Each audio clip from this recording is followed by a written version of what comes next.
We respectfully request the Sangha great virtues for the sake of this assembly and all living beings. Please turn the wonderful Dharma wheel to teach and guide us how to end birth and death, leave suffering and attain bliss, and quickly realize non-birth. Cung đến đại đức tận thịnh, vì thứ pháp hội cấp nhất thiết chúng sanh. Tịnh chiến diệu pháp luân giao đạo ngã môn, như há liêu sanh thoát tư ly khổ đạc lạc, tất chứng vô sanh. Homage to the blessed, noble, and perfectly enlightened one. Nam mô Sananto Suchedoye Alahadi San Miao Samputosye.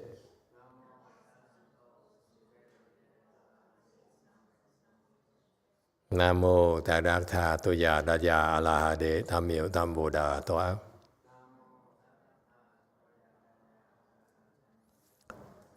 The unsurpassed, profound, subtle, and wonderful Dharma in 100,000 million aeons is difficult to encounter. Now that I'm able to see and hear, I will receive and maintain it. I vow to fathom the thus come one's true and actual principles.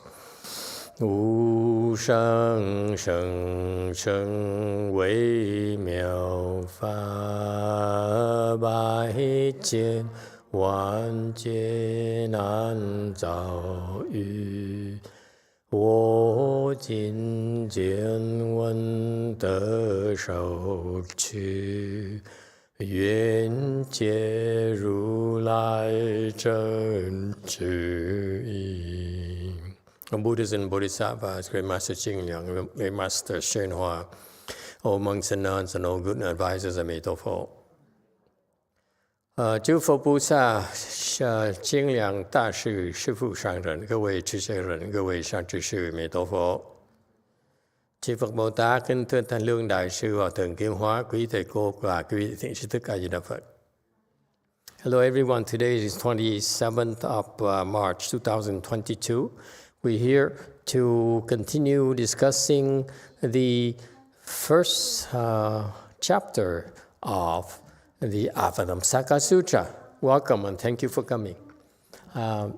Okay, we're on slide 445, talking about earth-ruling spirits. Earth-ruling spirit, fragrant shining hairs. 香毛发光主地神。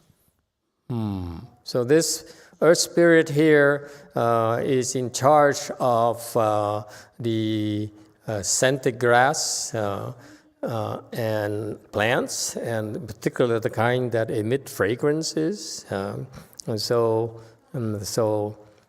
also her hair also emits light. 447, earth ruling spirit, delightful sounds. 乐意音声主地神。Okay, 448, commentary. So this earth spirit here creates delightful sounds for the proprietors of the properties, owners of properties. 449, earth ruling spirit, top knot of exquisite flowers. 妙华玄机主地神。Commentary slide 450.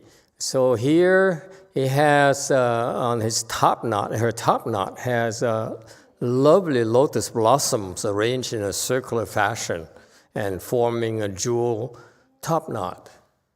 Okay, very adorned. And earth ruling spirit body adorned with vajra. 金刚岩体主地神。So on commentary slide 452, this has this earth spirit is indestructible. Her body is indestructible. So it's Vajra as well, also adorned with Vajra. The only thing that's indestructible in this universe really is Vajra. And it's further adorned by Vajra. So this spirit here is actually very enamored with Vajra. So you see, the only way for you to have Vajra is to be enlightened.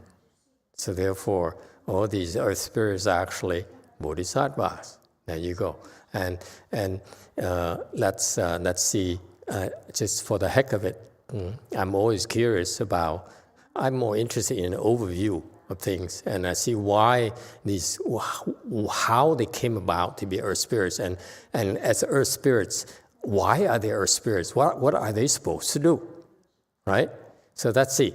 So if we want to make contributions to the land, if you will, important contribution to the land, shall we say? For example, you live in Tibet, you wouldn't have this, because the land in Tibet is very, very infertile, very dry, lacks vegetation, whereas Southern California is not as wet as Northern California. So you see, different areas have different earth-ruling spirits, clearly. But these are the preferable rulers of the earth. What are they? They're flower universal virtue. Okay, so the virtue generates beauty in the form of flowers. Okay, so she's such a virtuous ruler, such a virtuous cultivator that she's adorns. Her virtues are reflected in the flowers that adorn her domains, her territory. Does it make sense? See, you are, the environment reflects you. Number two, solid blessings and adornment. So now we're learning that these important rulers are rulers, and they're important members of the universe because they have solid blessings and adornment. Okay? And then another earth's ruling spirit is wonder flowers ornamenting trees. Okay? Trees and flowers. Okay? So personally, I prefer areas that have lots of trees. And then with trees comes flowers. So,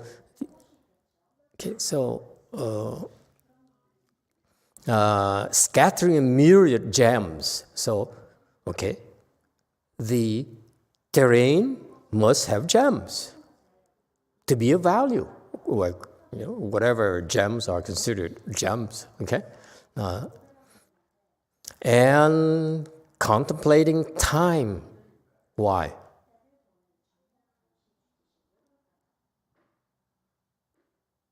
Oh, it's to avert disasters.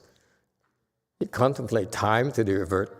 This spirit is to keep bad calamities, disasters away from the territory.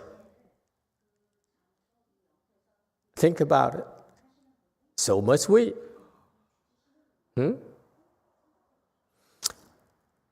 Wondrous form, supreme eyes. So delightful landscaping.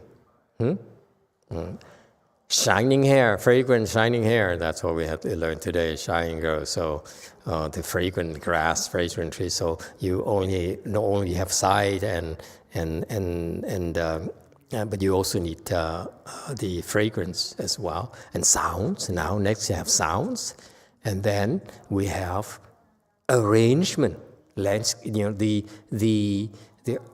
artistic arrangement, tasteful arrangement of flowers. Okay, yeah. So that's how we can adorn the properties, the land. that will be greatly appreciated. All right. And then finally, there is this body adorned with Vajra. Indestructible Vajra. So this person here, this spirit here, has the ability to really fend off the invaders and defend her territory. All right. So as a nation, as one island nation, whatever, you still need to have all those things. All these things are highly desirable.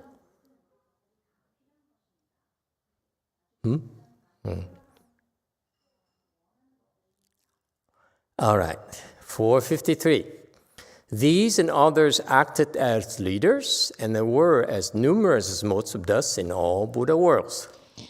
如是等而为上首，有佛世界为陈述。And so these earth-ruling spirits, so many of them, they're countless, and 10 were simply enumerated, and one can't help but wonders why those 10 and not the other ruling spirits. So there's some wisdom there that escapes me. I don't understand that. 455. They had all made deep, impressive vows to always draw near all Buddhas. 皆于往昔发生众愿，愿常亲近诸佛如来。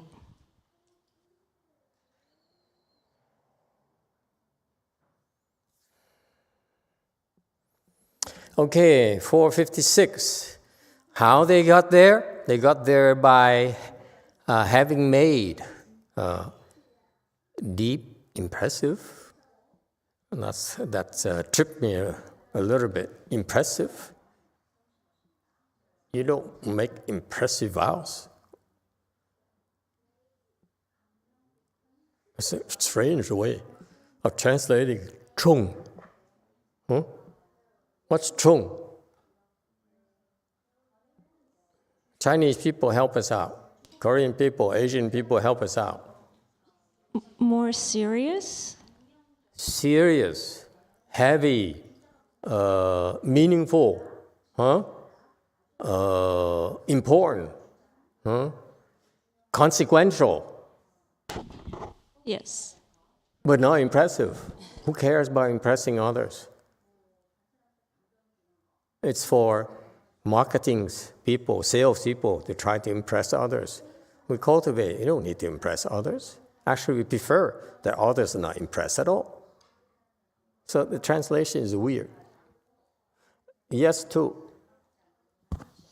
Thank you, Master. Maybe a month or two ago, you had shared a story from a sutra where there's two monks crossing the desert to go to a Buddha Dharma assembly, and they were on the verge of death.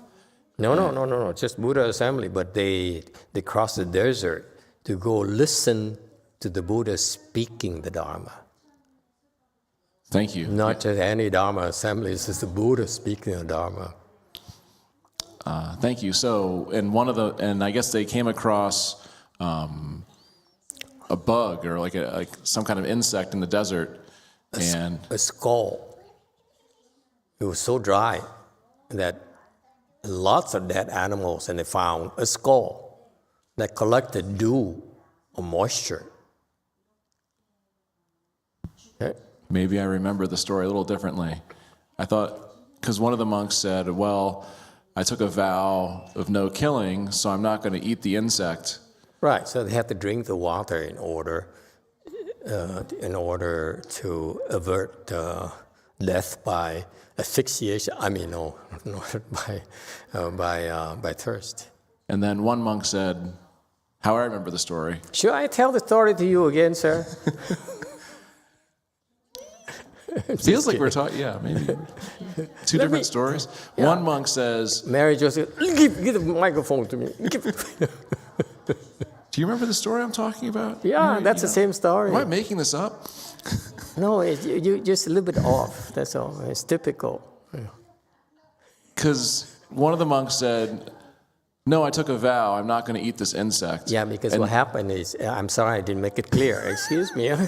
Because what happens in a desert is so dry that as soon as any moisture at all anywhere, the bugs and insects will go there and thrive on it, even just to live until the water dries up. So every single water has insects in it, including living beings are in here. So I'm drinking living beings right now. Thank you. You know, in Buddhism, by the way, it's a lot of details. I'm sorry, I skip a lot of details for you because it's just too much for you. But in Buddhism, for example, the monks, when they drink a cup of water, excuse me, hang on, don't give up so easily. When you drink a glass of water, you're supposed to recite a mantra. It says, as I drink this cup of water, I realize it's 84,000 beings in the water I'm drinking. And Buddha, praise the Lord, or praise the Buddha or something, I vow that I go to the Pure Land. Because I'm killing them in order for me to not to die of thirst or to be more comfortable. Okay? So that's what we do.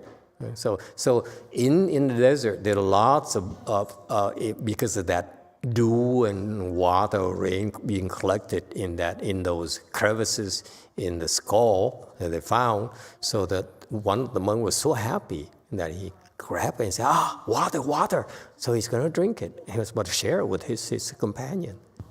And then the monk who he was going to share it with said, no, I took a vow not to kill any living beings. Right. And then the other monk's like, well, maybe the precept isn't as important as hearing the Buddha speak, so I'll go ahead and I'll sacrifice the precept now so I can make it to hear the Buddha speak. Right. And so he drinks and then he survives, but the other monk dies. And then the monk who drank the water and killed the living beings shows up and he's like, oh, I made it, but my companion didn't make it. And then the person who received him said, oh no, he's here already. Yeah, he's up there. Yeah, he's like a big deal now. Yeah, he's sitting in 4 lotus days, floating over you. So my very long, possibly slightly incorrect question is that an example of an impressive vow that would turn someone into... No. You completely missed the point.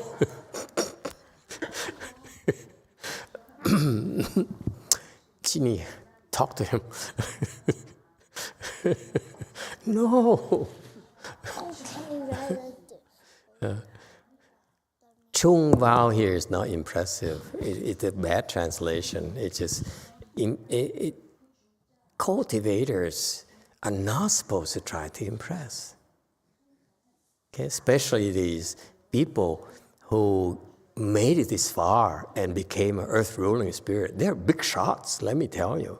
Big shots in the universe. They're recognized as leaders, rulers. So they're huge. And they got there because they made profound and chung, heavy. The major concept of chung is it's very heavy. So you can interpret it as consequential, meaningful, whatever, okay? But it's not a casual thing.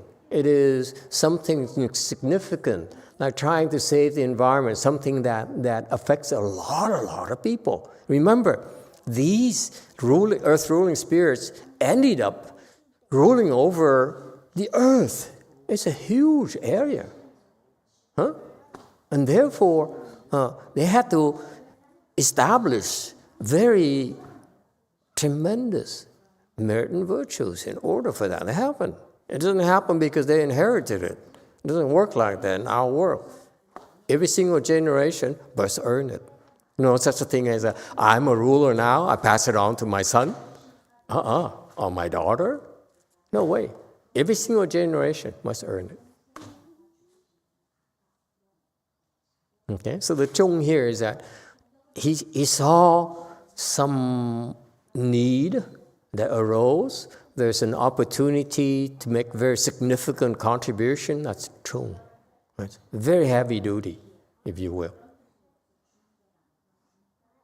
Okay? It's not impressive. This is a misleading. So that's the, I don't know how to translate it into English. Help me out. You understand the concept, it's not to impress, but to really make important contribution. Consequential contributions. That affects a lot of people, a lot of living beings.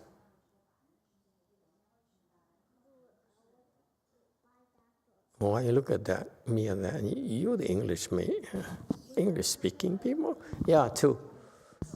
Redeem yourself. Thank you, Master. So the monk who didn't drink the water, that was inconsequential by inference. So something more consequential than just maintaining a precept is what we're going for here.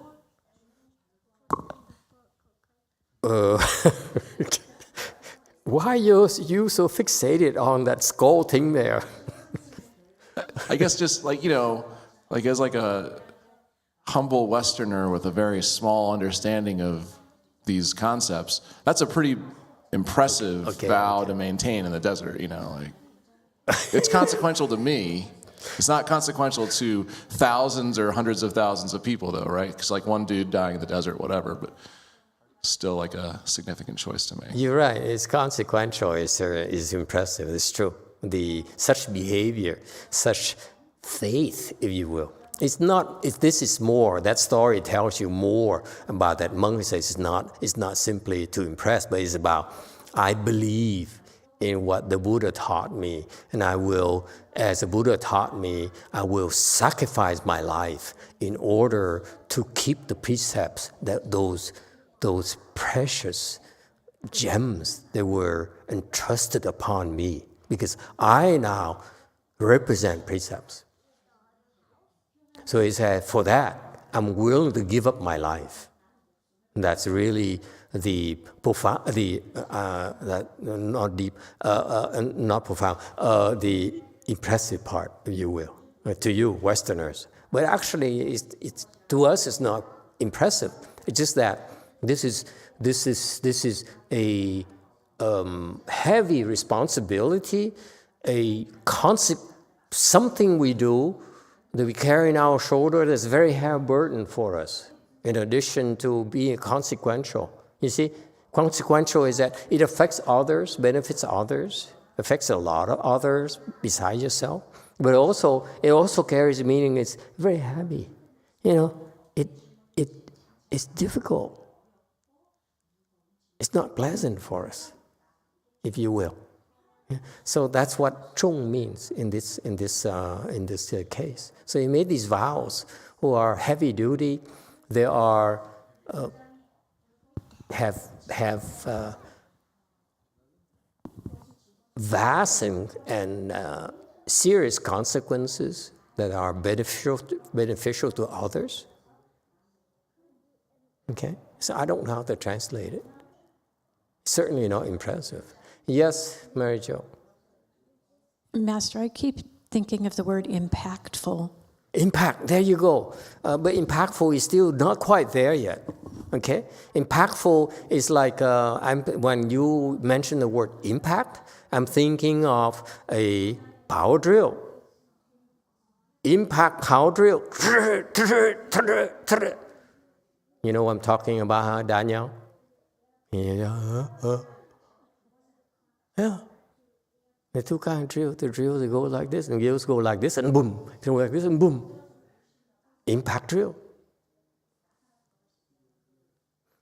When I have time, I put on my utility belt,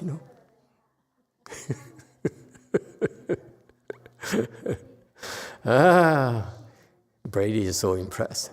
Masters have so many dimensions. 4. Master, I'm kind of following the logic of Peter, and I believe that the monk that drank the water knowing that there were beings, insects there, was accomplishing an expedient that all Mahayana should do. Good point. To keep himself alive so that he could continue Good point. to carry beings across. Do you understand, Peter? That's the impressive part. I believe the impressive part was the monk who did not drink the water. Okay. Just to clarify, but it's still an impressive decision to break a precept as an expedient. That's why you can. That's why you can repent. You're so skewed. The other part is also impressive. According to him, he says it's so impressive to me that he's willing to break precept because unspoken for them to travel together, traverse the desert together and risk their lives like that. They're no ordinary people, not ordinary monks. My monks would never do that. We would never do that. Okay, we're weak. I would never tell my disciples it's okay to cross the desert without water, on barefoot and whatever. That's crazy. You have work to do, dudes. But so it's impressive. They go together. Say if one decides not to drink the water, the other decides to drink the water. These are superior individuals. Let me tell you, they're both impressive. From either perspectives, it's impressive. Yes, go ahead. 5. I wanted to ask about these bodhisattva spirit beings. They're coming to draw near the Buddha, but the Buddha was alive for a short period of time. When he left, was there a reduction in these spirit beings on the earth after that fact? I mean, I believe we described various manifestations of Buddhas still, like in the shape of statues. I assume they're drawing near to that as well, or to the Buddha there. But I'm trying to understand now and then. The relationship, yeah, right. Okay, good point. You guys are too complicated, too demanding. You just want more. The more I answer more your questions are answered, the more questions you have. It's better we stick to the Chinese style. I will prepare a speech, okay? Okay, that's a good point. And it's a reasonable question. Let me address it right away.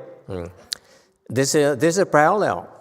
When you're the emperor and you die, and you leave behind your successor, could be a young prince or a young princess or whatever.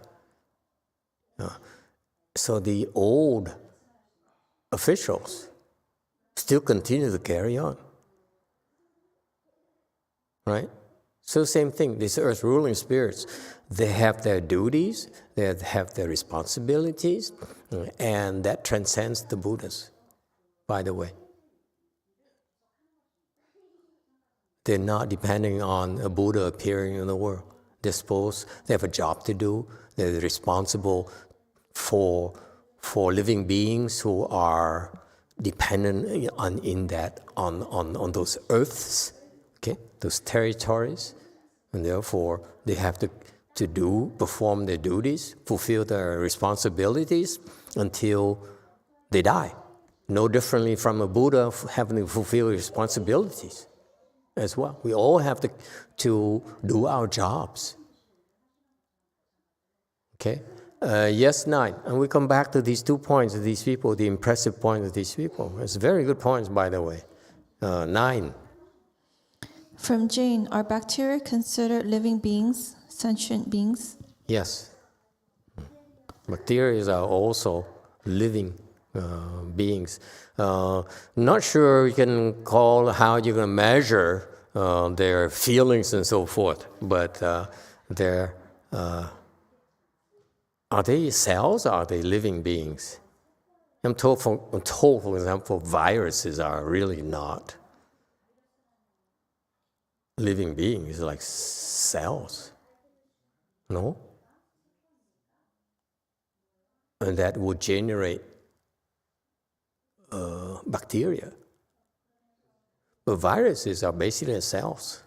They're not. They're just living. They're living tissues. Can we call it living tissues? I'm not. This is not my cup of tea. Okay, but you don't necessarily have to have a clear delineation of things, because as far as Buddha's are concerned, whether you're sentient beings or non-insentient beings, you all are part of the Buddha nature as well. You all can become Buddhas as well. So viruses can become Buddhas too, if you will. So if you differentiate them, you need to be exact in your classification, fine, for your purposes. But for us, it doesn't really matter much. Anyone? Yes, sir. 2. I was going to ask, so in our bodies, we have a lot of different cells and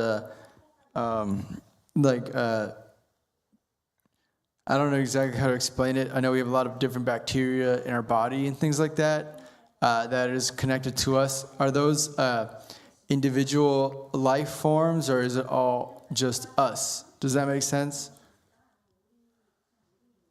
They're part of us.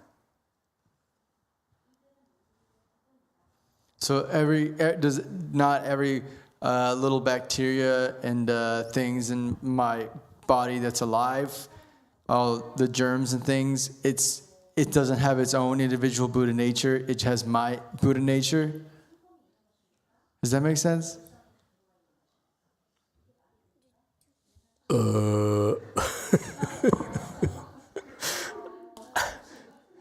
I thought I headed off such questions, but I didn't make myself clear. I can't. Seriously, I cannot. I don't have the exact knowledge of where to draw the line, okay? Where you call sentient being versus insentient beings, because to me, it's still the same Buddha. They all can become Buddhas. Okay. What interests me is that how sentient beings are suffering. We can't help everyone. It's not we don't have the ability to help everything. So we can only help what we can see, what we can understand. Okay, so for us, is to understand as sentient beings. Sentient beings for us, cultivators, are those beings who have feelings. Therefore, they hurt. They suffer. So it's easier for us to connect with that and try to relieve it. Okay? But for me, it's difficult for me to connect with the fact that bacteria also have feelings or not. If I cannot see it, I can't help. That's the bottom line. Okay? You want a cup of water, boy? Huh? Okay. So far so good. So it's the detailed knowledge doesn't really. I'm not qualified to make such distinctions. Okay. So far so good. Anyone else would like to add? Okay. Now go back to these two individuals. Remember these stories. I apologize to you because I should have given you more background information about these stories. I give it to you today. It's not written in the Vinaya, and when they quoted that anecdote with 2 monks going to listen to the Buddha's sermon, I read it a long time ago in the Hinayana version in English. Okay.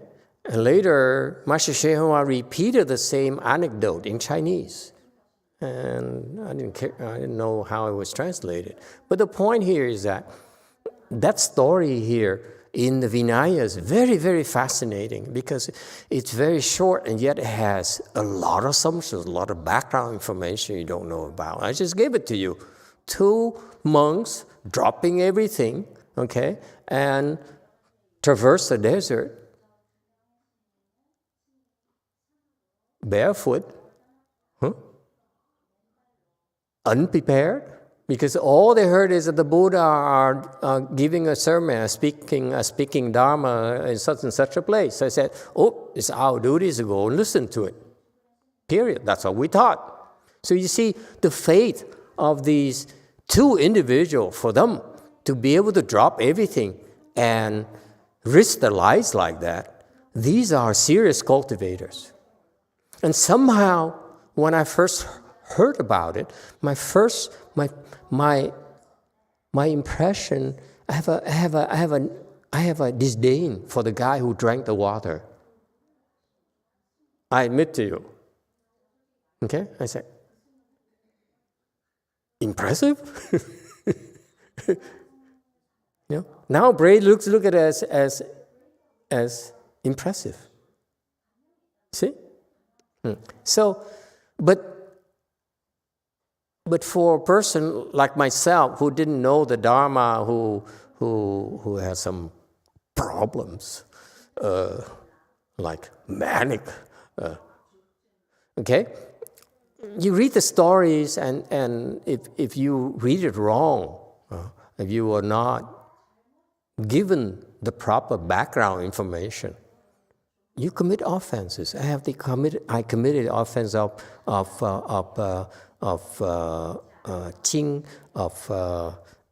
judging the superior cultivator.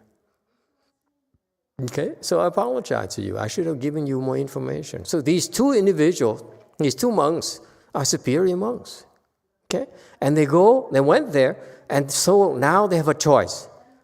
Okay, one says, I'm gonna risk my life as I'm told. This is why I was transmitted Vinaya, the precepts, and I'm supposed to guard my precepts in my life. That's my instructions. That's the Buddhist instructions. And therefore, I'm going to guard my life. I'm going to die. Okay? And the other monk says, well, I could keep the precepts, but if I die, then my life would have been a waste. The Buddha is speaking of Dharma. So I should go seek the Dharma and sacrifice and give up my precepts. Besides, these are small bugs. For a monk, the fact that we are killing some insects and so forth in that on the cavities of the skull there, it's really minor, if you will. So from that perspective, one chooses expedience, as Brady put it. One other guy says, I'm pure. And what happened? The pure guy was reborn to the heavens immediately when he died of thirst. He was born in heaven, and when you're born in the heavens, instantaneously, very quickly, you become an adult, and you become a god or goddesses, and you go. That's why he was born in the heavens, and he grew up very quickly, unlike us, who had to go through childhood and create a lot of problems for the world. Okay. He went to the heavens and immediately was able to go see the Buddha. So he won, if you will. And he became a god. And he is higher status. Okay? The other monk had to continue to struggle and go see the Buddha before he could go see the Buddha. Which one is better?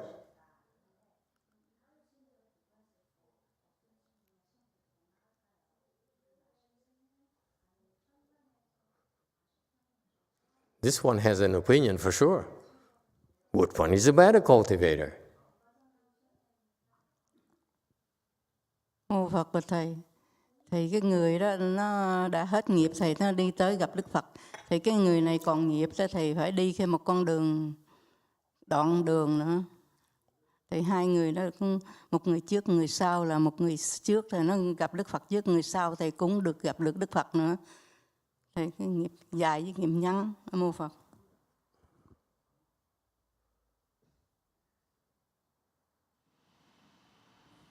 Master, to me, like the one that no longer have offenses can go to see the Buddha first, and then the other one still have some offenses. That's why he has to walk through some distance before he can see the Buddha. So two monks, one see the Buddha first, one see the Buddha later. But they both succeeded in their endeavor. You cannot say they failed at all. Think about that. Go ahead. 7. Master, I'm more interested now. They both are at the Buddha, listening to Dharma. One is a heavenly deva, one is a human being form. So go back, apply to us.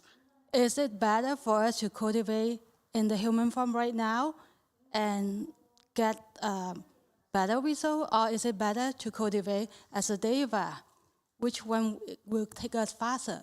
With the same condition, we both have a Buddha in front of us. Which one is a better form to take and help us to go faster to the other shore?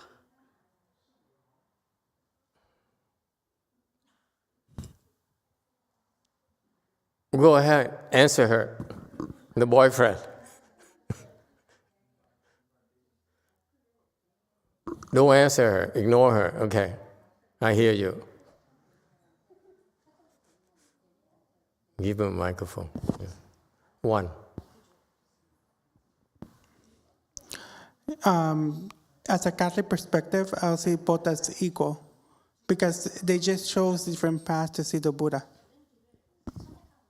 You believe anything, don't you? Anyone else? Oh, I love taking shots. Cheap shots. Yes, sir. 2. Thank you, Master. I mean, I get, the reason I brought up the story of the two monks was because I'm just trying to identify the path of an earth-ruling spirit to become an earth-ruling spirit. And that seemed like the closest example of an impressive vow. Now I understand it's a different definition that could get you there. So, to me, the path to get to be an earth-ruling spirit would be to not drink the water, not to kill to maintain the precept, and then take what comes thereafter. Okay, see? Very good, very good. The chung here, going back to the concept of chung here. Chung here is, can we relate it in terms of heavy responsibility, heavy burden? How do you translate that? This is important. This is a very important concept. It's not impressive, but how do you translate this? Huh?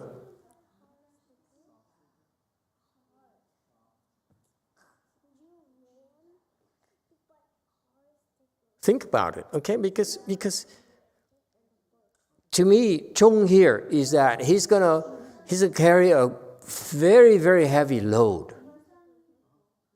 Very, very heavy. It's no joking matter at all. Okay, so please help us out. That's a concept here, and I apologize that I can't come up with a word for it, a translation for it. Okay, but going back to the two monks. Okay, one died and one didn't. Okay.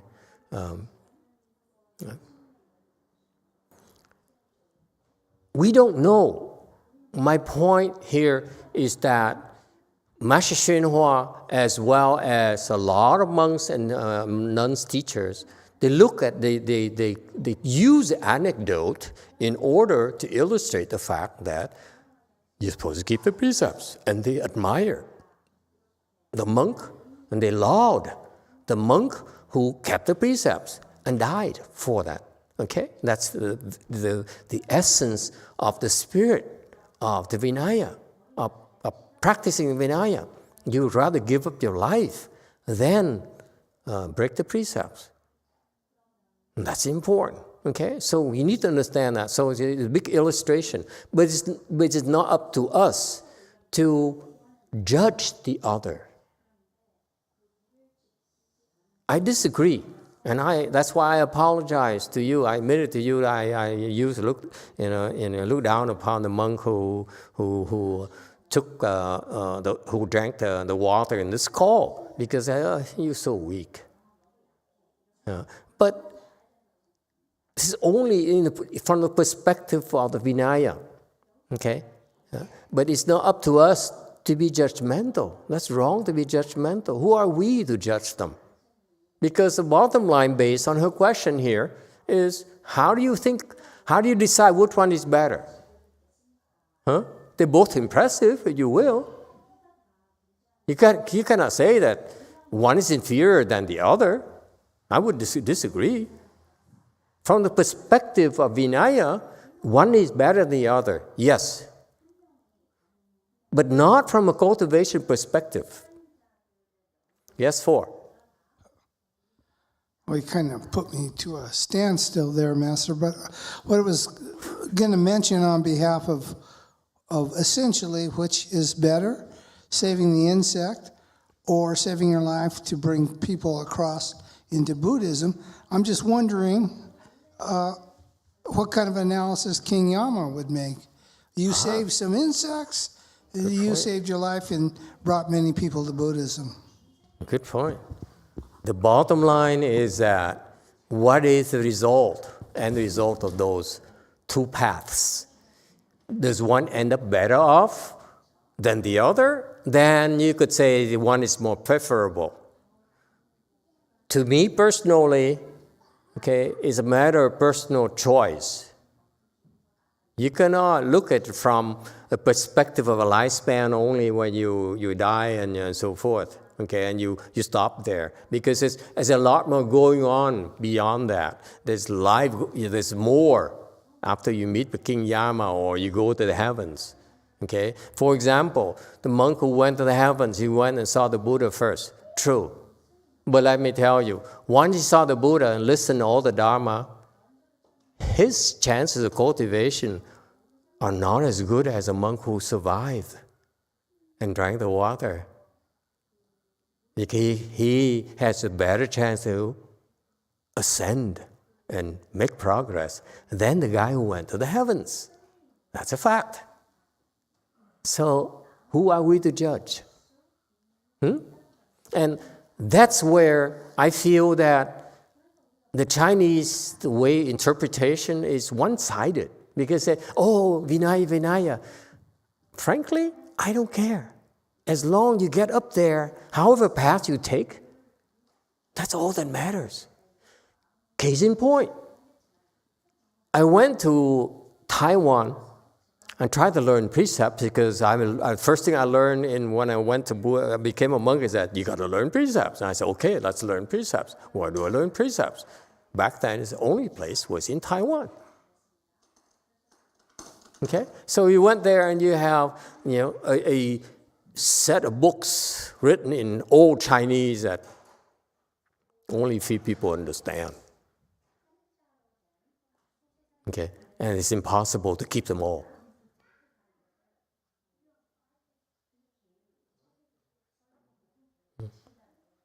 So I got more confused. I said, so how can I possibly practice all these things? Go ahead. Did you have a...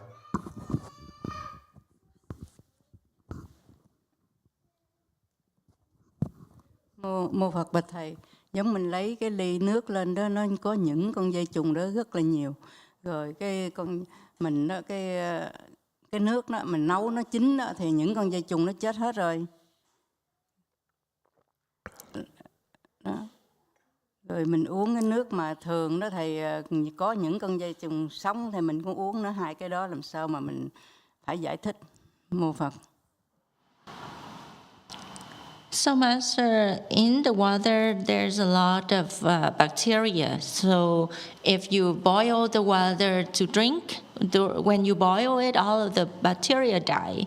Versus if you drink the unboiled water, there are bacteria in there, and then you drink it in your body. So, what is the difference of the two way?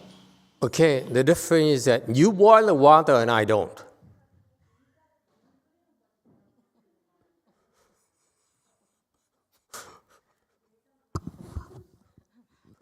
Mô Phật vậy thì bà thầy cái cô nấu nước đó thì cái tội thầy cô mang nhiều hơn mà thầy uống đó thầy không đâu có tội đâu thầy. Mô Phật. So, Master, the one that boiled the water for you will commit heavier offenses compared to you drink that water. Right? Absolutely. It's called heavy responsibility. You have to endure the hardship for the temple so that we can cultivate when you go to the house.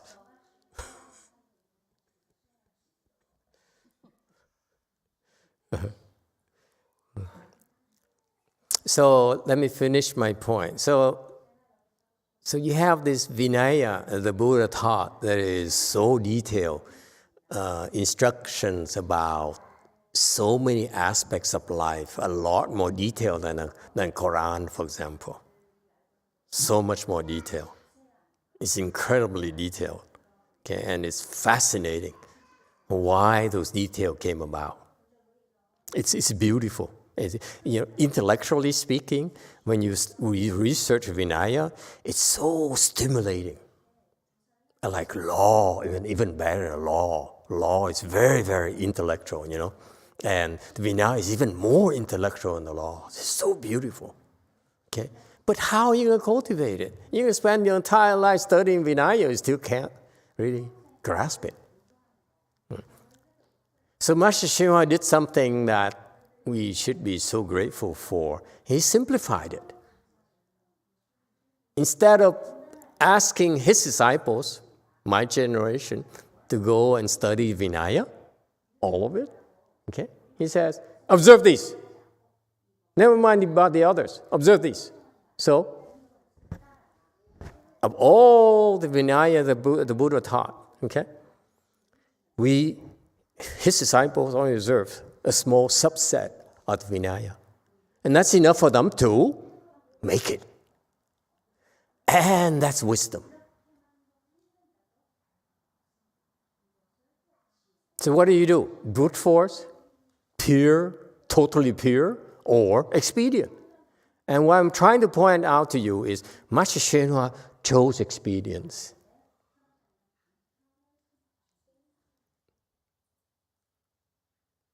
So who are we to look down upon the people who break precepts? Huh? So that's why I have a problem now, looking back. I have a problem with the Chinese keep on lauding that guy who died is such a virtuous monk and so forth. And, look, he got there before. But, that's only judging everything on a very short time interval. Can't do that. It's one-sided teaching. Okay, I'm glad that, today we have a chance to discuss it because there's a lot more going on than you think. Okay? The moral of the story is don't judge. Wait and see the end result. I personally prefer the guy who drank the water. Personally. Okay? Because it's more suffering than the guy who died. I choose more suffering. It's just a personal preference. You know what I mean. The Asians don't get it. Yes, sir.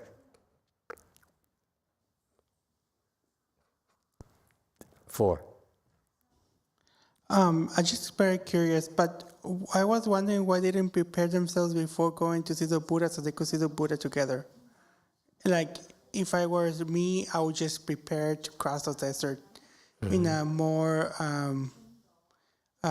because like that, you're just putting yourself to failure. Yeah. So I don't see a lot of merit in that. I don't know, just me. Yeah. I mean, true. their faith is very strong and True. everything, but... The Buddhists are not very smart, right? That's what you're trying to tell us? No. No, I was just thinking that. No, your thinking is so worldly. Yeah, it makes sense. This is why a lot of things we do are not supposed to make sense to you. Okay? From a worldly perspective. Just to give you a few aspects of the answers, so many answers to your questions. They're beggars. They're unlike you, they're beggars. They don't just say, I need to traverse the desert. Let's see, I need more water, and water is heavy, so I better have a mule. No, better than a mule, a camel. Better than a camel, double hump back camel. You know, and you on and on and on and on, right? But wait. I have a lot of donations that I did from my fundraising drive to traverse the desert. And on and on and on. You sit there and you plan it to perfection. And then since it is such an impressive endeavor, the money you raise, a lot of surpluses. And then what do? Let's invest in cryptocurrency. But wait, if I invest in cryptocurrency, if I lose money, then it's going to be a serious problem. I better learn about cryptocurrency first. You see the danger of being over-prepared? Whereas, as a beggar like us, we say we're supposed to do this. Let's do it with whatever we have. And this is on the assumption that this is unlike your thinking, is on the assumption that if we cultivate cultivation is to learn to deal with whatever comes our way. You prepare the best way you can, but you don't over-prepare, if you will.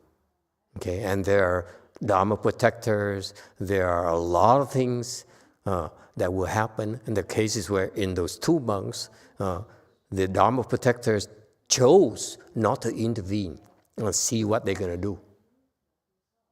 Because the Dharma Protectors, the dragons up there could decide, let's rain down upon them so that they don't die. See, there's a lot more going on than you guys realize. It's not as simple as meets the eye. Yes, one. Master, I just remember we actually have a popular culture that is a story that's related to what these two monks went through, and I'm asking you to verify that. Because we in the popular culture saying that when we're vegetarian, we can eat oyster. And it went back to apparently there was a monk who was traveling and he had nothing to eat and prayed to Buddha Guan Yin. And then it was given that he could eat whatever that come up, and it was the oyster. So now in popular culture, we have saying that when you're vegetarian, you can eat oyster. So it has a consequence for us nowadays. So is that really true for vegetarian people? Buddhist vegetarian, we can eat oyster. Yes. My dad does that, ask my mom. It's very well known in the popular culture. And then that's why in Chinese, the Taiwanese restaurant like on Dharma, they have oyster in the menu. They just tag it. That's oyster, that's egg. But I know oyster has a story like that. So I'm asking, is that really true? Like this, my dad for New Year, we could sometimes put oyster in there. Where do you learn the Dharma again? You're quoting? this is a popular culture, so it has a consequence based on apparently a precedent that the monk had that. You two deserve each other. Maybe you can correct that for the Buddhists. That's pretty much very influential. It's on the menu, Master. That's why it's on the menu. You go to Dharma Temple, but all these Taiwanese vegetarian restaurants, it's on the menu. Oyster. Hey, Taiwanese person, are you going to let her talk on your behalf like that? She's not even Taiwanese. I think it's a Chinese conspiracy. Go ahead too. Oh, these guys are too much. Two. Even soju, I'm tuning out. I need a break. Thank you, Master. It may have been you who introduced me to one of my very first favorite vegetarian meals. It's the fried oyster mushrooms. Oh.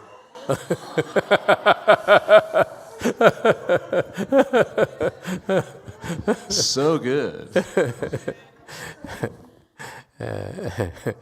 Oh yeah. Oh yeah. Yes, 7. She says, on the menu comes June. Mô Phật và thầy.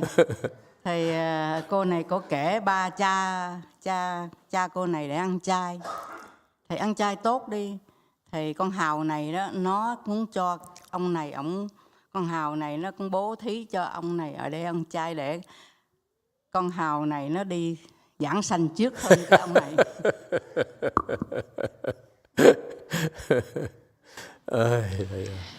So, Master, to her father that eat the oyster, I think like the oyster sacrifice itself to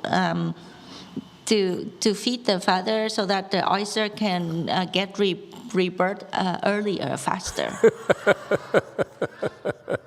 Okay, Jewel Mountain.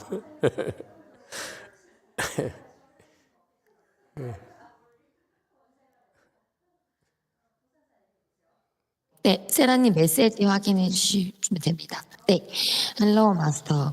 네. Hello. 네, yes, hello. 네, 마스터 제 개인 견해는 부처님께 이미 받은 계율을 지켜라라고 인스트럭션을 그러니까 세라님 다시 그냥 읽을게요 이거를. 제 개인 견해는 부처님께 새로운 가르침을 그러니까 인스트럭션을 받기 위해서 이미 받은 계율을 이행하지 않고 계율을 파괴하고 새로운 가르침을 받으러 간다는 게 제 기준에서는 이해가 안 되고 물론 뭐 계율을 파괴한 분을 낮춰보는 건 아니고 제 의견인데 이게 제가 너무 좀 강박적이고 완벽주의인 건가 이렇게 해석하고 이런 저의 선택이 그거에 대한 코멘트와 질문을 드립니다.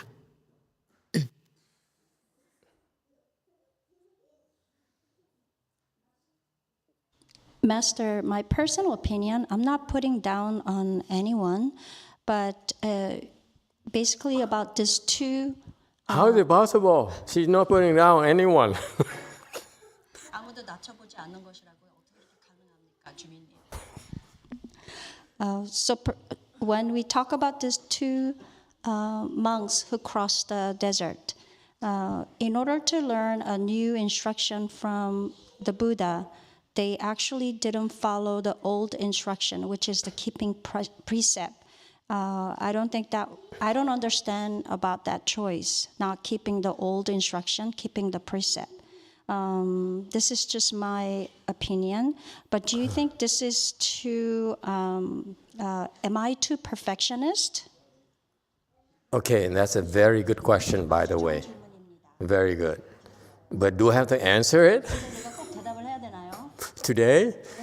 The way I teach you is that I make you wait for the answer for at least a few months or a few years. Because you're too impatient. So for impatient people, we make them wait for the answers. Okay, so 贤圣是 you bring this question up again in 3 years?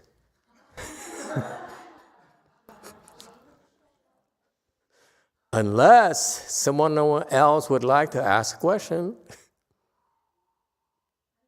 Someone else who's not impatient. You? Someone who's Buddhist? 2.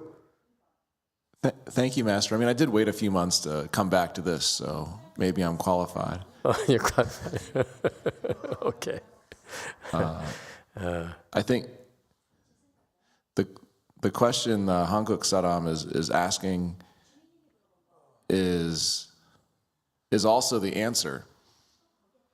You know,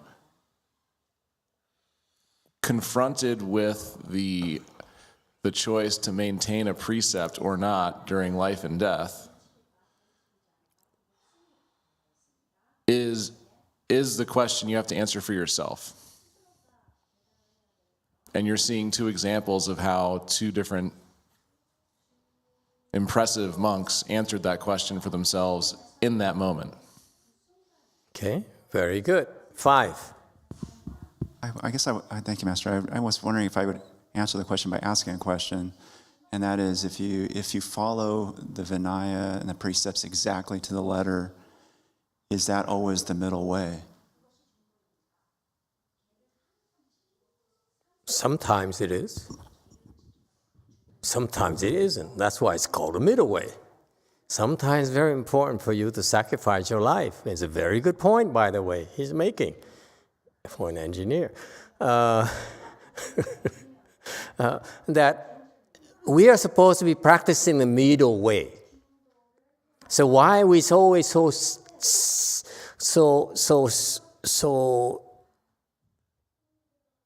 strict about keeping precept? Is that really the middle way? Or what about the other side where we're so loose? Okay? Is that really the middle way as well? It isn't. Neither is the middle way. And that's a very good point. I appreciate the point. Is that it's really not the middle way at all. However, that point in time when he chose to kill himself, to die of thirst, that could be the middle way. Who are we? We don't know to judge. So he agrees, you see? Okay, now, in answer to her question, and it's another good perspective I should elaborate for her sake and for your sake, is that, so what was the question again? It's a good question. 좋은 질문이에요. 근데 질문이 뭐였죠?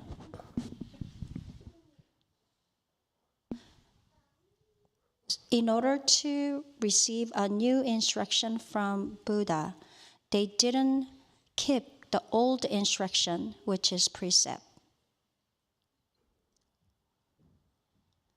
So am I being too perfectionist? That is not something that applies to you, but I will give you the answer. The answer is called expedience. When the Buddha teaches precepts, there are things called exceptions. There are things called that where there are cases where you break the precepts, but actually it's okay. It's called exceptions in the Vinaya. Okay, but it's more than that. When you practice Mahayana, there's something called expedience, like the Buddha. The Buddha teaches us not to lie, and yet the Buddha lies to a kid. There's a kid. The Buddha was lecturing, was speaking Dharma. He saw a kid crawling around to the edge of the well. And the baby was about to fall into the well. So the Buddha says, hey, come boy, come. Hey boy, girl, come, see?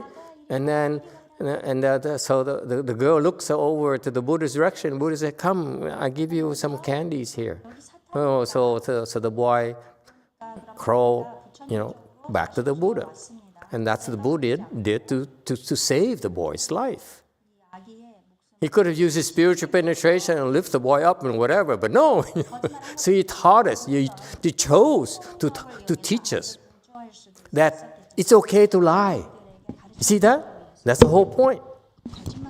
So that's why Jumi is called expedience. The Buddha has his things where when you reach a certain level of enlightenment, you're supposed to learn how to practice those expedients. But below that, you're not supposed to. Below that, you don't know how to use expedience. So you cannot break precepts below that level and say, I'm doing experience. Okay? So that's why from Jumi's perspective, what's the point in breaking precepts and then the Buddha's instruction in the first place in order to get more instructions, right? In some cases, the answer is some cases, it's okay to do that if you qualified. Meaning, suppose that monk who chose to drink the water is actually a bodhisattva. Unless you're bodhisattva, below that, even below a certain level of bodhisattva, you cannot use experience. You don't want to use experience. You're going to get in trouble. But suppose the two monks, that monk there is actually a bodhisattva. So from his perspective, he chose to drink the water so that he continue to struggle and suffer and suffer and suffer and suffer until he met with the Buddha. And then he will ask the Buddha 4 questions. Okay? How often do you get to ask the Buddha questions? You see? So he feels that if I can make it to the Buddha, okay, and in exchange for me following the hells, for breaking my precepts, I will fall to the hells for a long, long time. Okay? A long, long time. In exchange for that, I have a chance to ask the Buddha a question about my problem. Okay? That I cannot solve. And because with the Buddha being the Buddha, he can give me an answer, he can help me, that will solve the problem, will take me a lot longer for me to solve by myself. Okay? So I'd rather fall to the hells for a long time, but I make it up by getting the Buddha's help. That's why under that scenario, it makes sense. That's impressive. So each case is different. That's why it's called the middle way. The middle way is different for you than for me. Go ahead, Jumang. 마스터께서 말씀하신 걸 들으니까 케이스 바이 케이스라는 생각이 들었고, 두 번째는 지난 겨울 선칠 때 마스터께서 선지식은 1000년 동안 빛이 들어오지 않은 어두운 방에 등불을 만난 것과 같다라는 말씀이 생각났습니다. 곧 봬요.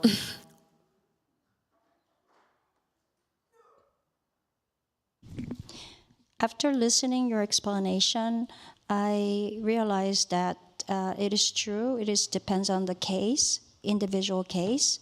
And then I remember what you told me about meeting a good knowing advisor is like a person who stayed in a dark room for 3 years and finally meet a good knowing advisor. I'm looking forward to see you, Master, in Korea. See, I'm for real? I'm as real as it gets, honey. For real? I resemble that.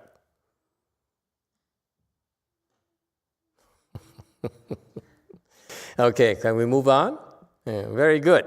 So they made, Q&A, go ahead.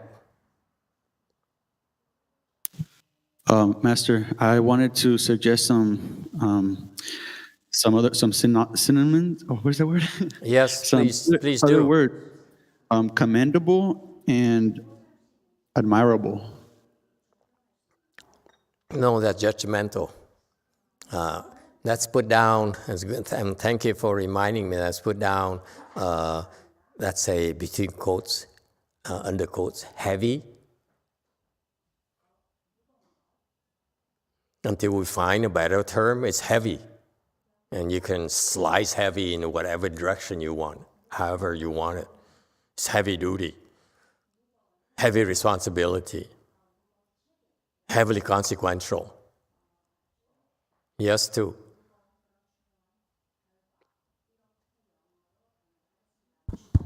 Thank you, Master. As I was looking for additional synonyms, binding may be a little bit redundant, but can also imply the complexity of the vow and the weight.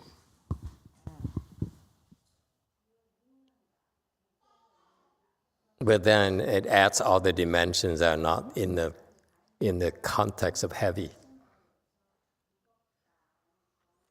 Yes, 5. What about burdensome? Burdensome. Yeah, it's better than heavy. Okay, change it to burdensome. Thank you. Good input. Change it to burdensome. Burden a lot.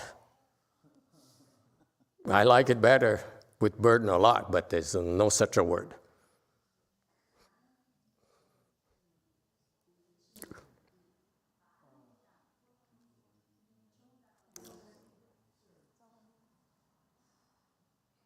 Why can't we have burden a lot?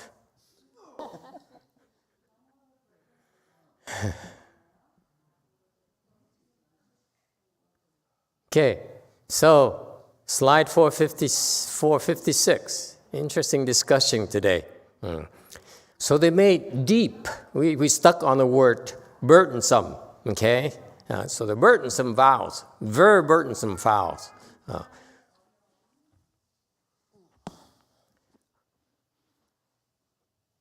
The deep. Yes, 4. Master, I think it should be deep and serious vows. Burdensome is a value judgment. One person's burden is another person's pastime.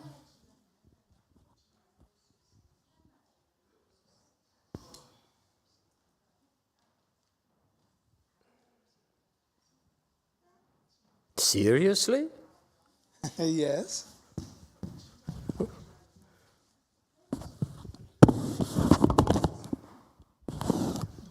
You prefer serious? Okay, 4. Master, the word burden, I don't know if it's burden to the Buddha himself or burden to the Bodhisattva, the one who makes vows.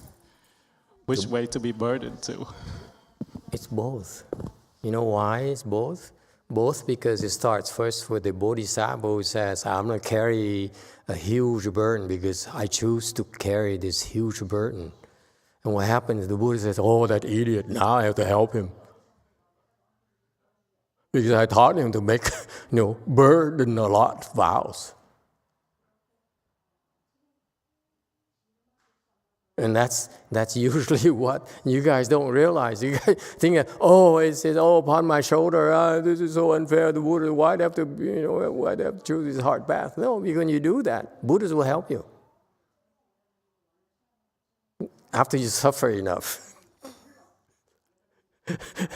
Don't be such a wimp. Peter said, now I know what to do with my life. Make a lot of vows and not intend to keep them.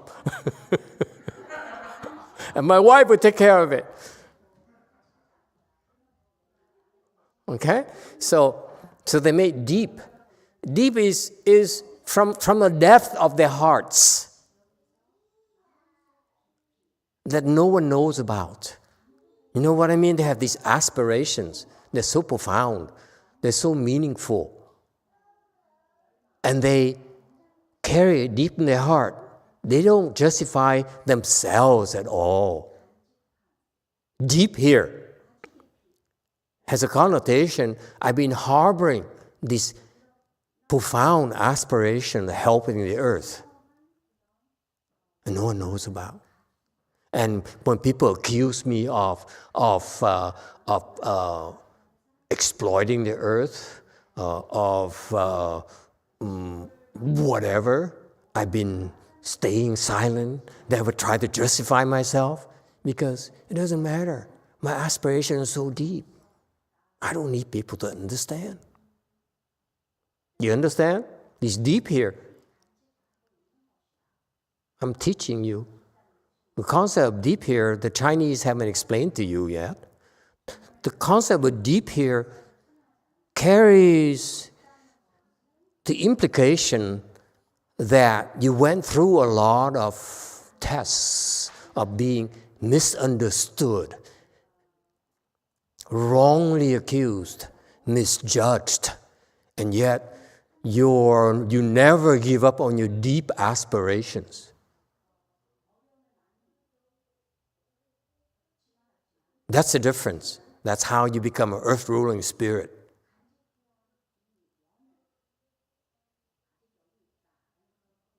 Just like that guy the monk who drank the water.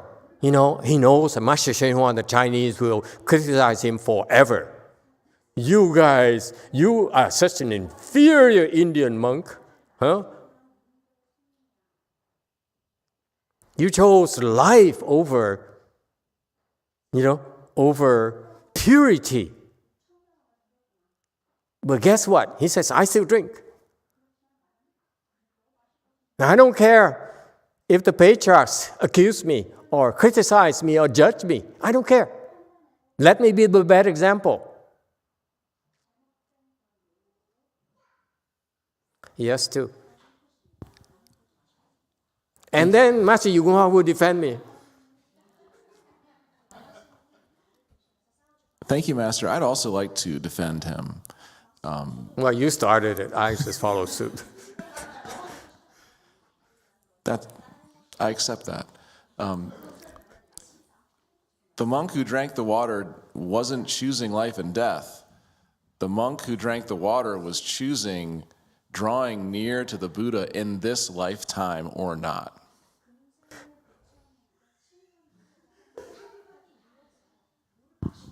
I'm siding with him. He's right. I chose his route too. I would choose his route too. I would kill in order to go see the Buddha. I mean, if it's a middle way. Okay? So yes, that's why the middle way is so fascinating.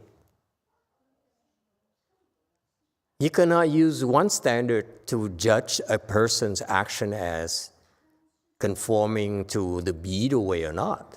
It doesn't work like that. Okay? To me, the other guy, the guy who drank the water, is the one who's doing the middle way. And the other one who chose to die, is Hinayana.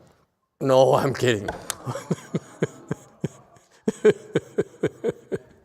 I'm kidding. Oh, you guys have no sense of humor. Yes, 4.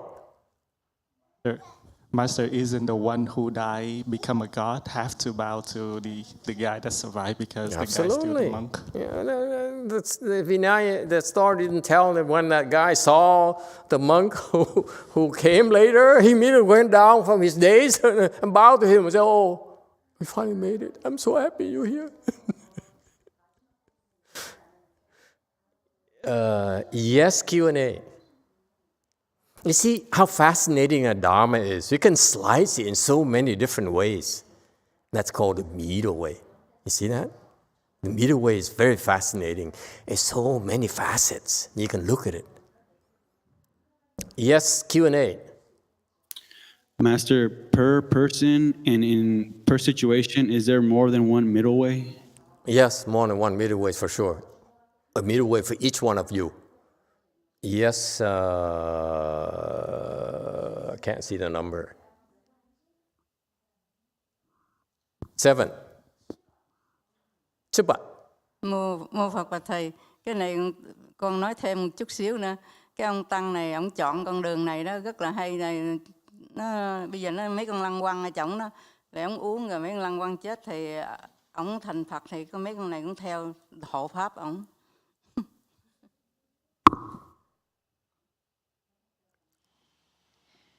Master, the monk that choose to drink is a very good thing because it's like there are insects in the water and then he drank it after he becomes the Buddha and then those insects will become his Dharma protector.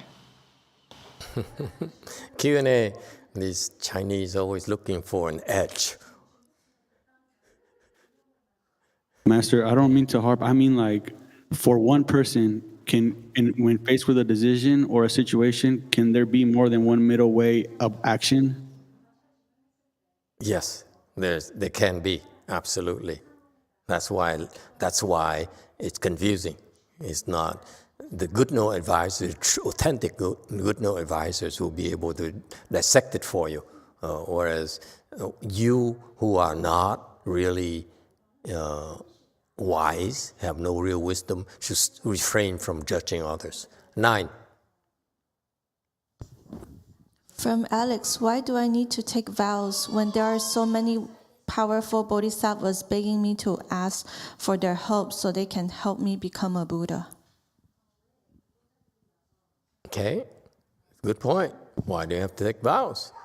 And if you don't take vows, then bodhisattvas will not help you. That's why. There's nothing to help.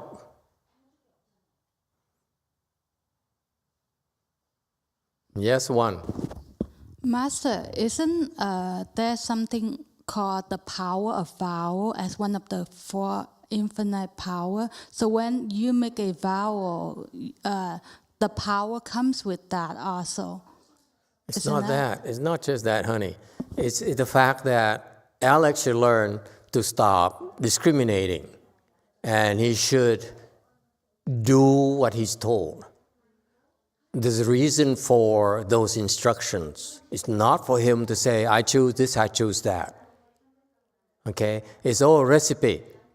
It's like you don't go to steakhouse and order steaks alone and ignore the salad and the soup and the mashed potatoes.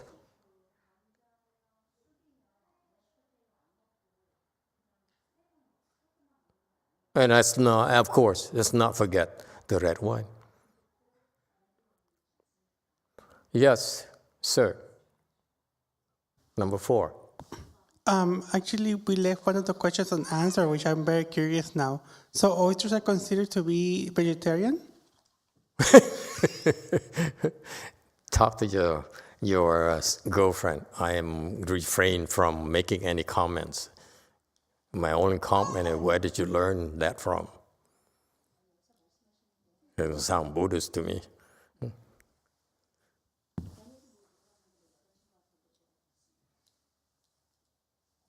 Anything else? You see, isn't it interesting that you come from different perspectives, from different levels, and the way you look at the Dharma is so much more interesting, huh? Hold around like this, okay? And the Dharma still makes sense from your perspectives. Okay, and finally the question that Alex raised, why should I make vows? Because the bodhisattvas are making vows already. I just, let them do the vows. Okay? And the point here is that be grateful that you told what to do. And you show your gratitude by executing, not by saying, that one. Not this one. Not. You don't choose. You don't pick and choose. Because you pick and choose, you miss the boat.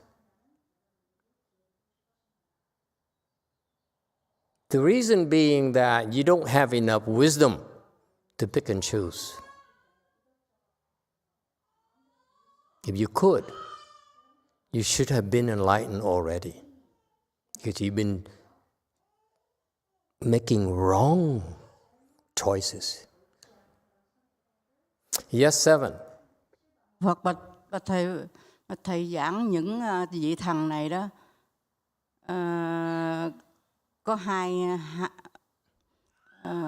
giống cái vị thần này là hộ những Bồ Tát, rồi có những vị thần là hộ thế gian pháp, có không thầy?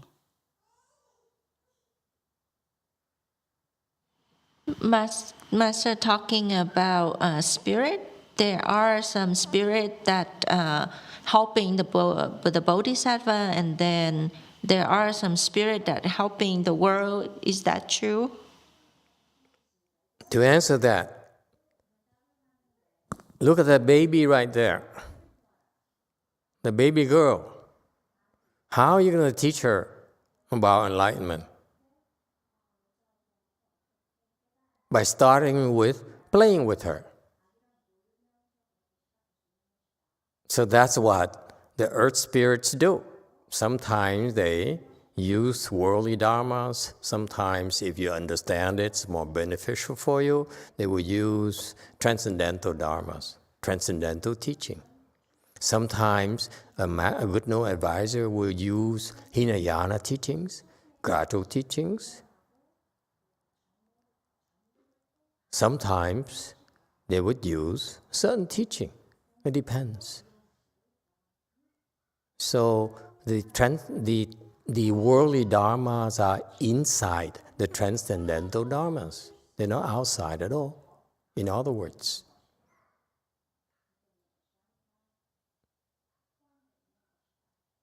And that's why I'm telling you, all dharmas are included in Vietnamese dharmas.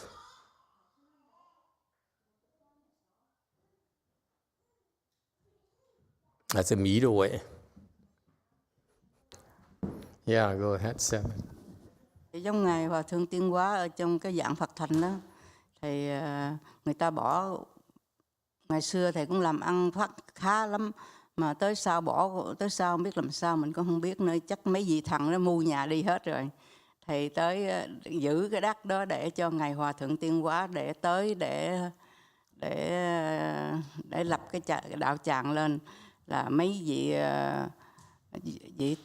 giống mấy vị thần Bồ Tát này đó chắc gia hộ chỗ đó, giữ đất ở chỗ đó, rồi Ngài mới tới chỗ đó mới lập nghiệp chỗ đó. Mô Phật.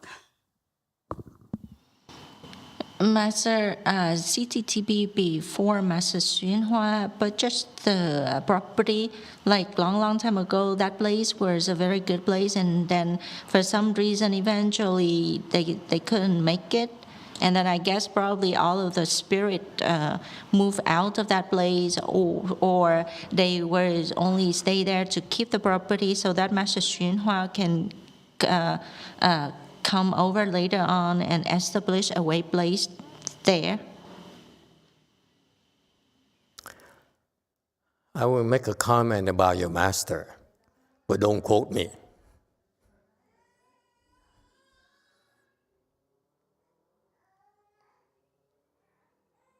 His disciples told me that Master YongHua told them that he bought a lot of properties and land and so forth because supposedly his disciples would not have the blessings to be able to afford it. So that's why he bought so many properties, and they basically underutilized. Case in point, a temple in Long Beach, okay, that only opens one day for a few hours. And that costs nowadays over $10 million easily. The one on Redondo and Ocean. Beautiful, beautiful property. Huge. Okay? So that's his vision. He says, in the future, you guys cannot afford to buy properties. It's true. All of us are poor. None of us can afford to buy anything. It's a fact. But my attitude is that, so what? Who cares for properties? I'm glad I don't have anything. Let's work.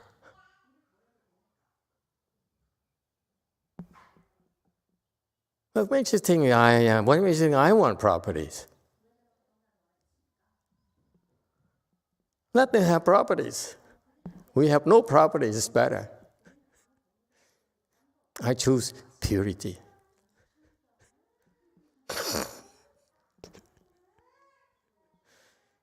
Okay? Okay, can we go back to the Dharma, please? Okay. So they made these earth-ruling spirits made deep, okay? Very deep vows. Burdensome, very difficult to accomplish. Burdensome here, or maybe impossible? How about that? MI vows. MI 10. Mission Impossible. You don't watch movies at all? What do Koreans do in your spare time? Eat? Okay, so burdensome vows, okay? And in order to always draw near all Buddhas. So, case in point, that's why, because of this, to always draw near all Buddhas, I feel that the guy who drank the water is doing that. Deep, burdensome vows. And to carry the weight of the burden, all the monks who broke precepts to live. That's a heavy burden. Look at all those losers. You understand the burden, some concept now? And thank you for bringing up the two monks, the skull story. He's carrying the weight of all those losers who broke precepts and being judged as losers, as unauthentic disciples of the Buddha. And that's our patron saints. Yes, Chidi. 6. Thank you, Master. Regardless they broke the precept or not, the bottom line is, do they have a blessing to draw near all Buddhas though, right? To always draw near. The concept is to do whatever it takes to always draw near Buddhas. And this is a Dharma door behind it. And this is like Jumi who says, you teach me, otherwise I'm out of here. Is that called drawing near a good no advisor? No, it's just the exact opposite of that. Meaning that unless you give me what I want, I'm out of here. That's the opposite of drawing near. So what happened is you know of someone called Buddha. And how do these people cultivate? Just draw near them. Do whatever it takes to stick around. There's a lot of competition, There's a lot of people who are drawing near the Buddhas. They need to fight for their spots on the airplane, wherever the Buddha goes. It's very tough. That Dharma door is very fascinating. You guys look at me like Alex says, oh, let me see, I stick around because I get this, I get that, I get this, I get that. That's a wrong way to look at cultivation. Cultivation is just do whatever it takes to stick around, to survive. All the criticism, all the misunderstanding, all the abuses from others.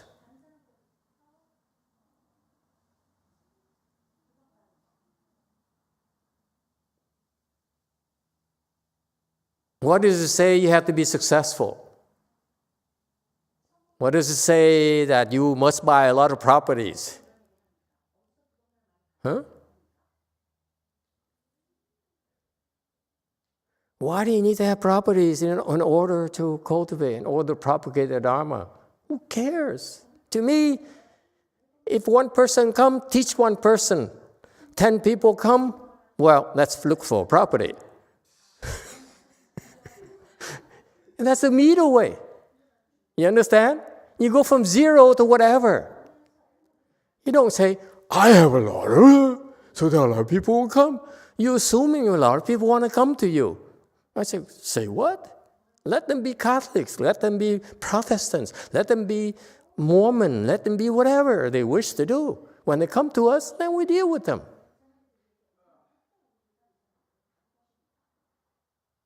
Oh no, spy number 2.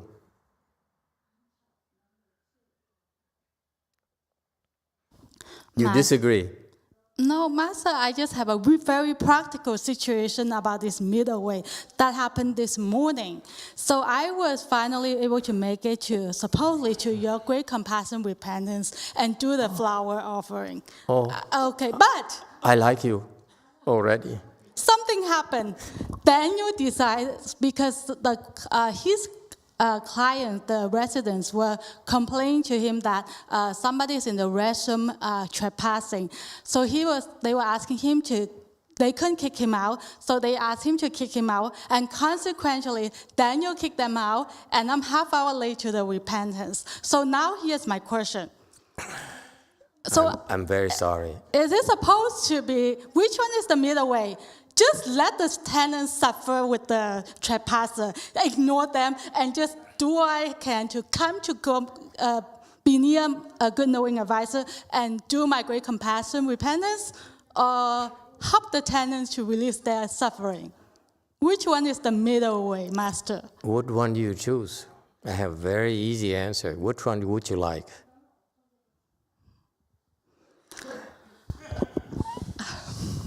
Well, the other one, they will say that I have no compassion, so I cannot come to do the great compassion repentance. Door number 1 or door number 2?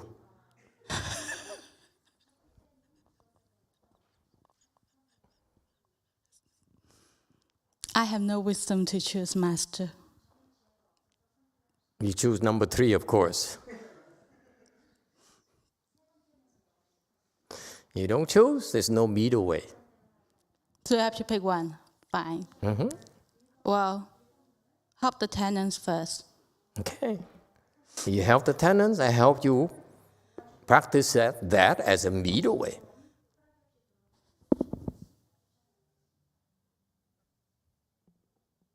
There's no absolute criteria for middle way.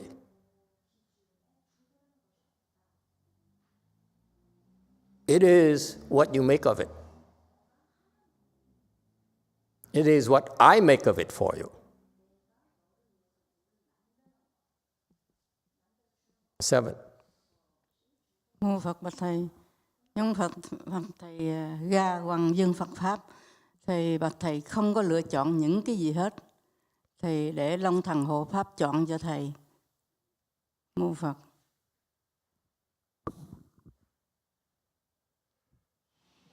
Master, I see that when you propagate the Dharma, you didn't really choose anything, and then you let the Dharma Protector make the choice for you.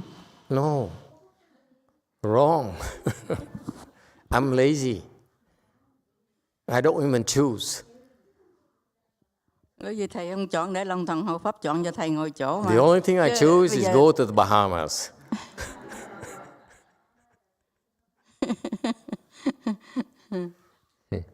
Okay? So the point here, let's not get away from this point I'm trying to make. Talking about the middle way to you is like teaching children about music. Okay? It's okay, don't worry. It's a middle way, honey. Whatever you choose, it will make it middle way. Don't panic. You choose wrong, we still make it a middle way. That's the middle way. Huh?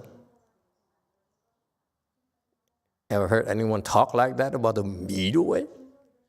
Okay. The Dharma door here I want to point out to you, very important, especially the Koreans who've been so quiet, who only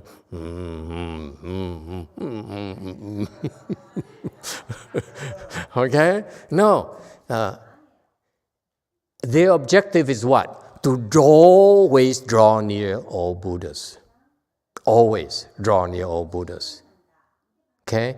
And that's how, in order to do that, they make deep and burdensome vows. That's it. Whatever it takes to draw near all Buddhas, they do it. That's what it means. Deep, burdensome vows. Yes, sir. 4. Let's say that I wanted to draw near the Buddhas. Why would you? What about your God? Well, I don't believe you. Let's say I want to draw I'm near. sorry, it's so unlike you. It's inconsistent. That's not the middle way. Well, let's say that you want to draw near God, or what would be a burdensome vow that it will be accepted to God? I will build churches for Master YongHua.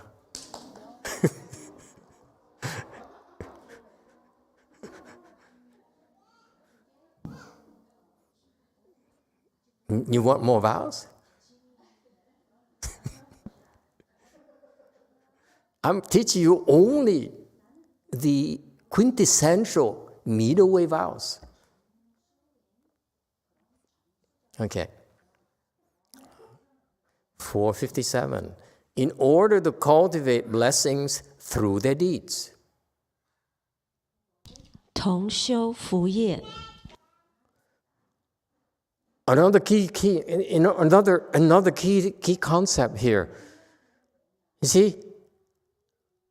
see, they draw near the Buddhas, always draw near the Buddhas in order to cultivate blessings.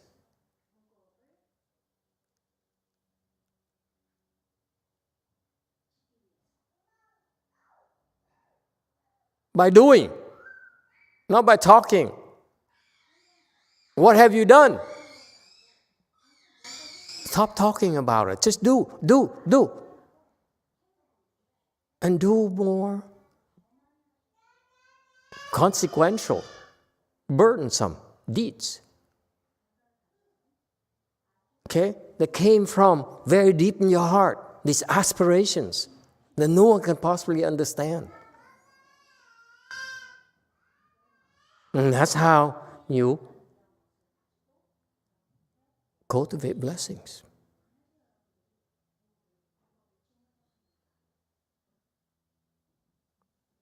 Does it help? Yes, sir. 4.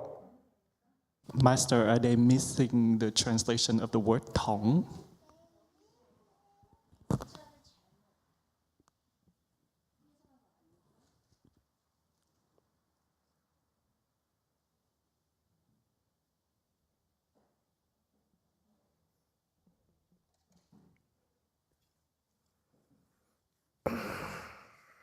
Yeah, you're right. Translation people. Okay. The way they translate is okay. It's not wrong. But the Chinese is more accurate. They draw near Buddhas and Tongxiu at the same time, cultivate blessings. Okay. But if you really understand the Dharma, drawing near the Buddhas is to create blessings. It's implied in this. So the translation is not incorrect, but it's more interpretive than it's supposed to be. So you're right. You can object to it and you win in court. The court of the Chinese language. Yes. No, Master. But in terms of practical applications, that's what they do. I was just thinking that they help each other out to cultivate together. Tong, like all of this spirit work together instinct to make blessing. No. Tung here is not, they collaborate and nothing like that. It's not necessary to collaborate. You can be a spy and you can still tung xiu fu ye by sticking around,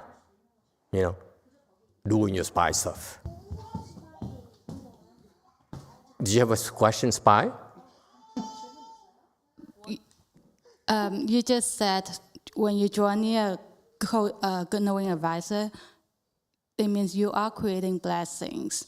So that means when the Catholic is staying here at that temple close to you, he's automatically creating blessing already? Doing what?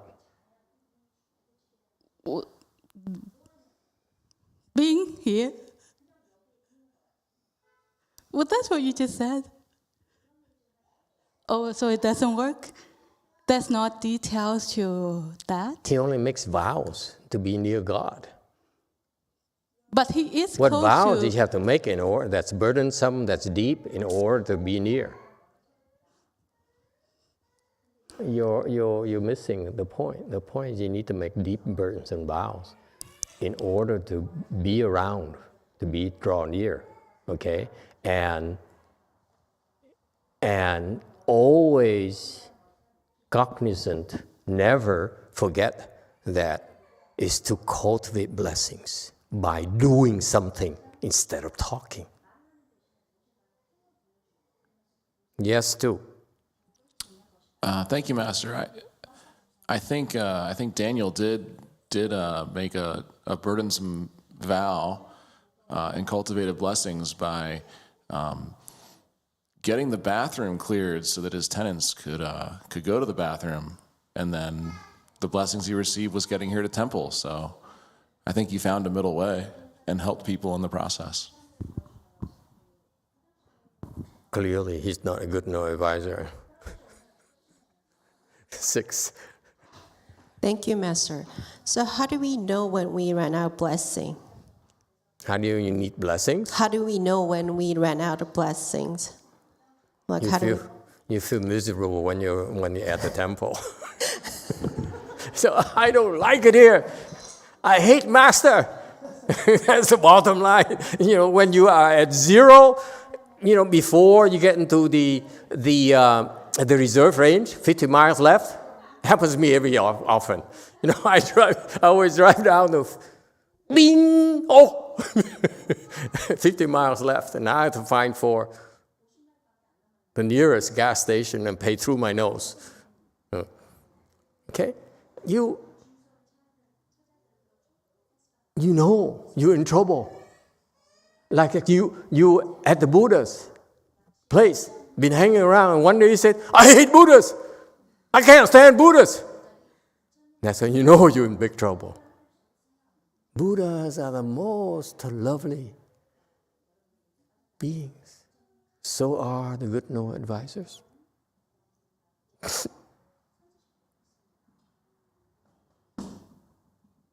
Yes, Jewel Mountain.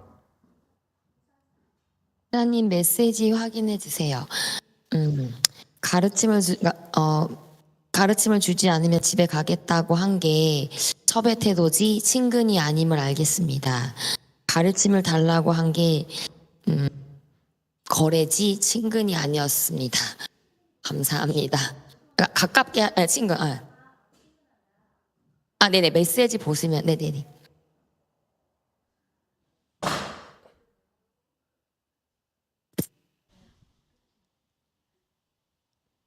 Master, when I said, if you don't teach me, I'm going to go home, that is an attitude of a concubine.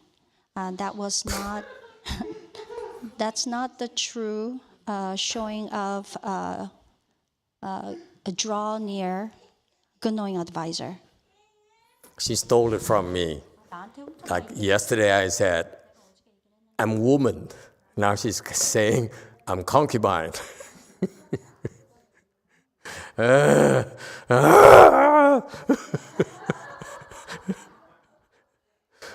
7. Bạch thầy nãy giờ cái chú đó nói đó là tới chùa đây tới chùa đây là tạo một cái nhân duyên thôi. Rồi đó thì cái này là cái ông Châu Vĩnh Pháp ở Hồng Kông đó, ông được 50 mấy tỷ đó. Ông không có cho người nghèo, không có cho người gì hết trơn á. Ông cúng cho một cái ông sư 59 tỷ mà ông sư đó già rồi, ông không nói là thôi tôi già cả rồi, tôi không có nhận cái tiền này đâu. Thì cái ông Châu Vĩnh Phát này đó, tôi gửi cái ngân hàng của ông, là cái đó phải bố thí không thầy? Mô Phật. Master, when talking about Daniel, he comes to the temple. I think like he basically just planning the condition, and then there's a famous Hong Kong actor, Châu Vĩnh Phát. He's very rich. Like he has 50 plus billion dollar Hong Kong dollar. He didn't really give it out to the poor people, but he gave it to the monk. And then the old monk refused and said like, no, I'm too old, I don't want to accept it. But then he told the old monk like, no, I want to leave it there at your place. It's similar to I deposit my money into the bank account. So his action, is it considered as an act of giving? Oh yeah, absolutely. You give it away, meaning that you give it away that it's no longer yours. That's called giving. As simple as that. When you give, you're supposed to give it away. Don't say that I give it, but I have some conditions. Otherwise, I take it back. It's not pure giving. Pure giving is you give and you're done. Whether it's one pistachio, shelled, or money, or houses, or wives, or children, or countries. You give it, you're done. Okay, so when he said, I'm going to give it to you, that actor, deceased actor, it's definitely his giving. Yes, one. Thank you, Master. You just told us we just lend out our blessing. At the time that we just make a trouble. So during the cultivation, we're gonna make a obstruction, big obstruction. That's meaning we lend out the blessing. The same meaning. No. Different. Yeah, different. The words I use is that I don't like it here. I hate it here. Or better yet, I hate Master. Master's so evil. Master's bad, monk. I hear it so often. Okay? I'm out of here. And all those reasons.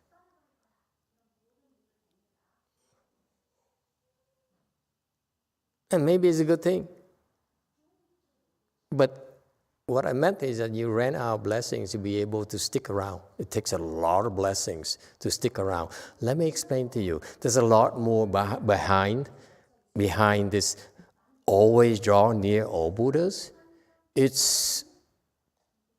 We don't have enough time to discuss it. I only discuss things that you brought up to try to give you a taste of honey. Just sampling some flavors. But actually, the beautiful thing about this Dharma door is that it doesn't matter. Whatever happened, you still draw near. And that is extremely, extremely difficult thing to do. Because it takes a lot of blessings to stick around. You need more and more and more and more. You can never, when you draw near the Buddhas, you can never safely assume that you can stick around.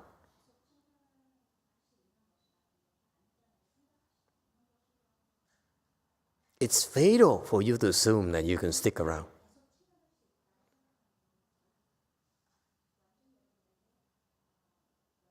And this is very, very difficult to have. And I gave you a hint that to fight for that spot, it's so beautiful, the concept. To draw near Buddhas, meaning you have a spot, right? And you have to defend it. You have to earn that spot there. It's not that easy. Everyone is vying for a spot. The people in the know, the Mahasattvas, all the other Mahasattvas are also vying for a spot. It's very, very competitive. It's worse than looking for a job.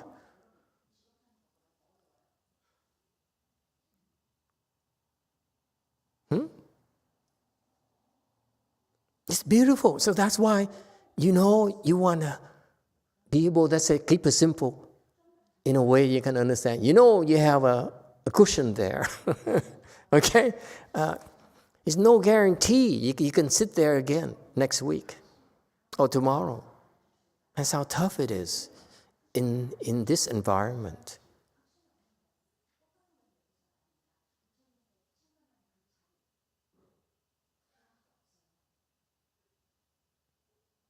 And the people who say, I've been coming here 20 years, 30 years, and so forth, okay? It's because they really, and they take things for granted. It's because they really are not always drawing near all Buddhas.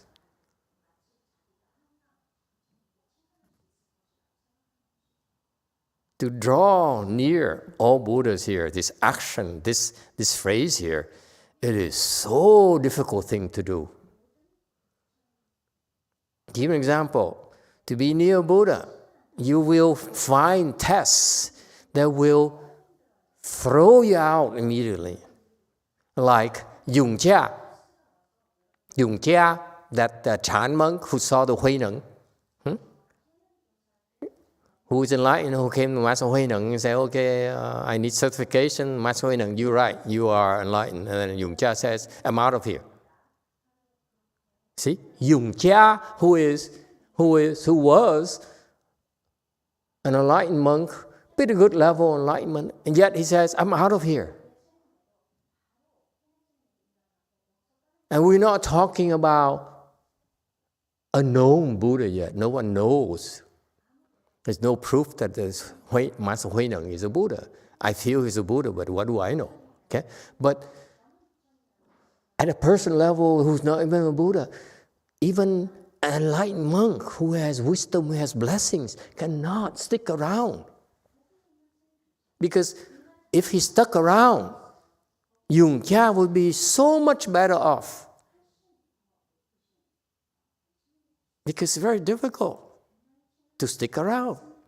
In order for concubine to be taught, she went through a lot of tests. And every time, she's always have one foot out the door already. She says, I'm out of here. I'm just waiting for you to make one more mistake and I'm out of here.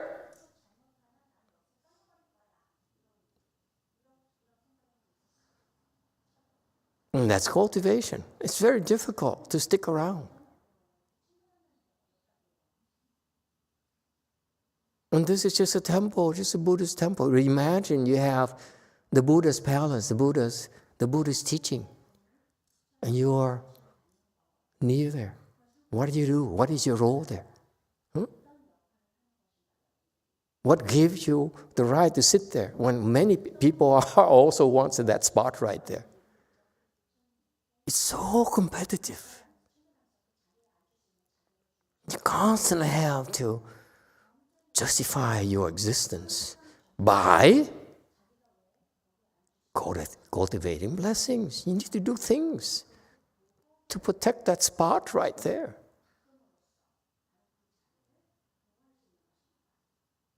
Does it help? Good discussions today. I'm sorry Yes, we thank dragged you, it out Master. so much. But good questions, good discussion. Thank you, everyone, for your patience. Next time, mountain ruling spirits.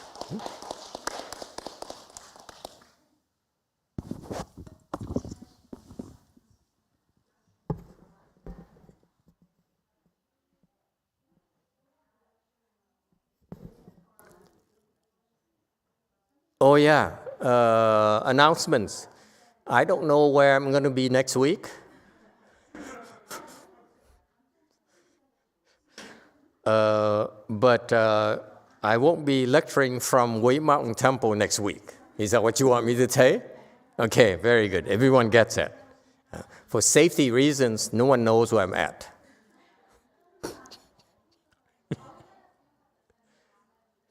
Wherever I am, we still have inter-temple, whatever, we still make available to you. The time comes, you're supposed to have the regularly scheduled Dharma assembly, Dharma events. They're still there, okay? And if need be, they play back like the other people who play back tapes and so forth. We have that too. But 1080p videos. 4, it cost me a lot of money. Master, what happened at the lecture time? Do we have lecture, or what do we do at 12:30? Well, 2:30? this is important for you to keep the schedule, okay? So that it's time for you, very important for you. Very good point.